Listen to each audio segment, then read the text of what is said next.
தேனி மாவட்டம் ஆண்டிப்பட்டியில் திமுக எம்பி மற்றும் எம்எல்ஏ நிகழ்ச்சியில் மோதல் ஏற்பட்ட சம்பவம் பரபரப்பை ஏற்படுத்தியிருந்தது. திமுக எம்பி தங்க தமிழ்ச்செல்வன் மற்றும் ஆண்டிப்பட்டி திமுக எம்எல்ஏ இடையே மோதல் ஏற்பட்ட சம்பவம் பரபரப்பை ஏற்படுத்தியிருந்த நிலையில் அதை கண்டிப்பதாக போஸ்டர் ஒன்று வெளியிடப்பட்டுள்ளதை அண்மைச் செய்தியாக பார்த்து வருகிறோம்.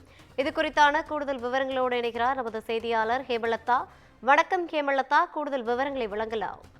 வணக்கம் ரவினா. தேனி மாவட்டம் ஆண்டிப்பட்டியில பாத்தீங்கன்னா நேற்று நலம் காக்கும் ஸ்டாலின் மருத்துவ முகாம்ல பாத்தீங்கன்னா தேனி நாடாளுமன்ற உறுப்பினர் தங்க தமிழ்ச்செல்வனுக்கு ஆண்டிப்பட்டி சட்டமன்ற உறுப்பினர் மகராஜனுக்கு இடையே மேடையில பாத்தீங்கன்னா நேருக்கு நேர் மோதி கொண்டார். அதாவது ஒருவரை ஒருவர் திட்டி வாக்குவாதத்தில் ஈடுபட்ட சம்பவம் பாத்தீங்கன்னா நேற்று பெரும் பரபரப்பை ஏற்படுத்தியிருக்குன்னு சொல்லலாம். இந்த நிகழ்ச்சி பாதியிலேயே நிறுத்தப்பட்டு அங்கிருந்து வெளியேறிய பின்னர் பாத்தீங்கன்னா அந்த மருத்துவ முகாம் நடைபெற்றது. இந்நிலையில பாத்தீங்கன்னா ஆண்டிப்பட்டி நகரில் பாத்தீங்கன்னா தங்க தமிழ்ச்செல்வனுக்கு ஆதரவாக திமுக நிர்வாகிகள் போஸ்டர் ஒட்டியுள்ளனர். இதுல பாத்தீங்கன்னா ஆண்டிப்பட்டி கிழக்கு மேற்கு ஒன்றியம் மற்றும் பேரூர் கழகம் என குறிப்பிட்டு இந்த போஸ்டர் ஒட்டியிருக்காங்க. அந்த போஸ்டர்ல பாத்தீங்கன்னா 25 ஆண்டுகளுக்கு மேலாக மக்கள் பணியில் ஈடுபட்டு வரும் தேனி நாடாளுமன்ற உறுப்பினர் தங்க தமிழ்ச்செல்வன் ஒருமையில் பேசிய சட்டமன்ற உறுப்பினர் மகராஜன் மன்னிப்பு கேட்க வேண்டும் என்றும் கட்சியினரை மதிக்காத அவர் மீது தலைமை நடவடிக்கை எடுக்க வேண்டும் என்றும் குறிப்பிடப்பட்டுள்ளது.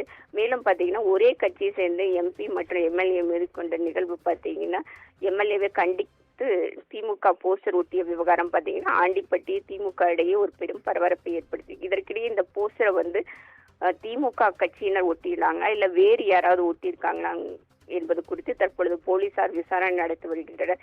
ஏற்கனவே மோதிக்கொண்ட பரபரப்பான சூழ்நிலையில தற்பொழுது போஸ்டர் ஒட்டியுள்ளது பாத்தீங்கன்னா மேலும் பாத்தீங்கன்னா திமுகவினரிடையே ஒரு பரபரப்பு ஒரு சூழ்நிலையை ஏற்படுத்தியுள்ளது. ரவீனா,